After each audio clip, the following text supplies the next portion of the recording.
Astellia Online. I finally got to try Astellia Online, an upcoming MMORPG that you can access in Korea at the moment if you're willing to jump through a few obstacles. But if not, of course that's what I'm here for, to give you guys some information on the game and a first look, but also to share my own thoughts, as usual. But keep in mind, I still think you all should give this game a try when it comes to the West, regardless of my opinion, just to, get your own feel for it. Now, I've been very conflicted with the way I was going to do this first impressions. As of late, my recent formula has been an introduction that sometimes features a summary of my experience followed by a let's play with live commentary, and that was going to be the case with this video, but for some reason, I just didn't feel like continuing. I stopped after a few hours and decided I'd jump back into recording the next day. And the next day turned to the next day, and I said, you know what, I'll just share my thoughts from the little that I did play. So keep in mind, this is a very, very, very early first impressions. There's so much to the game that I've yet to explore, features I have no clue about. So when this game does hit, either try it or watch a few other videos to get a better idea of what Astellia has to offer. Now, I didn't stop playing because it was absolutely horrible. I don't know, it kind of felt pointless to continue, like I could be spending my time playing something else or working on another video. But I did have the urge to give it one last try before this video and put that feeling aside just to have more of an experience to go off of, but for some reason my client wouldn't patch and I kept getting errors, so I'm taking that as a sign to just get this video out to you guys now instead of later. So when covering these games, there's a few that come to my channel and scream, oh wow, Cryy covering another generic Korean grindy MMORPG. And to those with that mindset, well, yeah, my channel probably isn't the place for you, because in short, most of the games I cover are always from the eastern region, feature some kind of grind, usually end up pay to win, or have some kind of feature that will lead to a pay to win discussion, whether or not it truly is in your opinion, because it's all preference. But from a distance, they all seem pretty generic, sharing the same features. It's very rare that an MMORPG releases these days that's revolutionary in some way. Most of them stick to a similar formula because it works, it generates revenue, and some of them are just here for the quick cash grab. Now with Astellia, even though it seems theme parkish, I did find the battle pet system or Estelle system to be interesting, where you collect pets or summons that are kept in like a card book.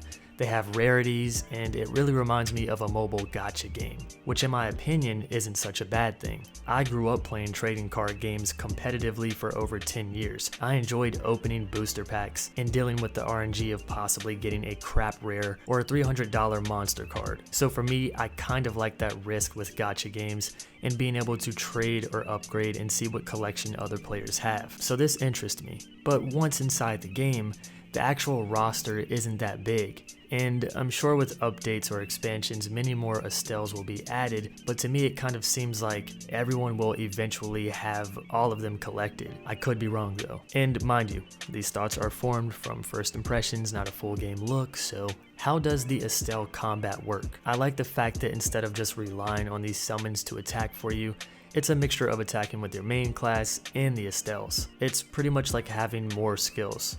There's a button to summon the Estelle, and a bar of energy for how long that Estelle can stay out. And they also have their own health bars, but to use their skills you have to press the same keybind you use to summon them. And by default these were your F keys, F1, F2, but some have really long cooldowns and some are short from what I experienced. It wasn't a complicated system and actually just seemed kind of pointless. I attack with my assassin, and the impact, skills, and animations were actually nice from an early experience. But in between, I just hit one key every 10 to 20 seconds for my Estelles to attack, and I just kind of felt like, what's the point of this? And maybe they tank for you and that helps, but I feel like the system could be done much better. Now maybe in the future as you upgrade and gain more, Estelles gain multiple skills, battling becomes more complex and requires skill, but early on you can just stand in place and be on autopilot. Some enemies had telegraphs and attacks to dodge, but it wasn't really needed when you're gangbanging each enemy with summons. And part of me wants to see the late game dungeons, but from this experience, I can just tell this isn't the game for me. I think those that love collecting and find this pet system interesting will love it, but for me, I can just tell I'd really have no interest in committing to this game. Before playing the Korean version, I'm sure I would have bought a Founders, and yeah, the Founders packs are currently available on their website. Some of them give you access to specific CBTs, but it seems like the most expensive one is required to play all the closed betas and get the most out of the early on rewards. A bit high in price, but whatever. Aside from combat, the character creation was fine, definitely better than average with some detailed customization, and I have to say the look of the characters. Sometimes I feel like a weirdo, but it's really hard and I'm super picky when it comes to the main look of my character. By this I mean like their idle stance, armor design. I really like the way characters look in Arcade when they're in their weapon stance. They look badass and it makes some costumes look a bit cooler.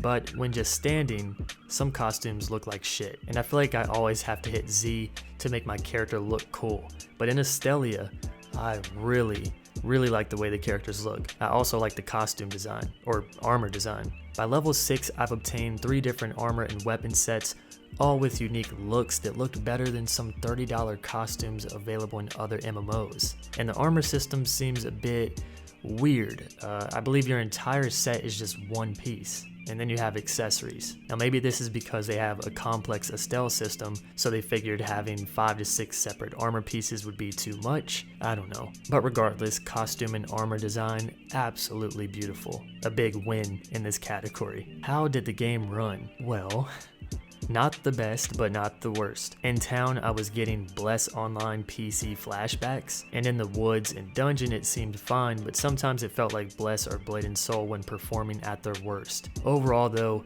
it didn't kill my experience enough to make me say, yeah, not gonna play this because of the optimization. And I mean, honestly, I think it has potential to be a fun game for those that will appreciate this system, but I think those more into PvP and open world stuff might lean more towards a game like Air. Although even at this point to where I'm getting in Air, the questing is becoming quite repetitive and tedious, so it has its own flaws as well. But yeah, Astellia. It had gender-locked classes for the version I played, but the NA and EU region will not. And yeah, I know I promised to make a waifu because some of you joke that I always make guys, but I couldn't in this game because I wanted to play an assassin, which was locked to a male. So there's my Astellia experience. The beginning of the game was your typical linear introduction followed by some deep good versus evil cutscenes with beautiful women, and then going into the woods to kill animals and a quick dungeon that just kind of gave me a meh vibe. So I have no plans to jump back in, but I do hope you guys give it a try. And there are many videos and reviews out there that showcase more than what I've discovered, so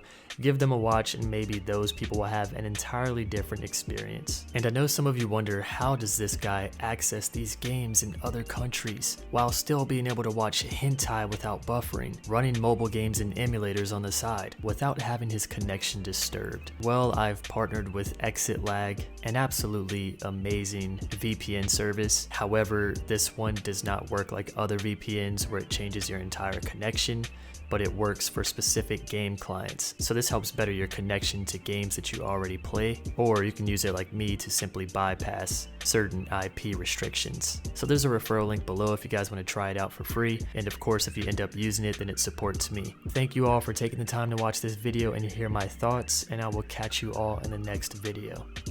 See you soon, friends.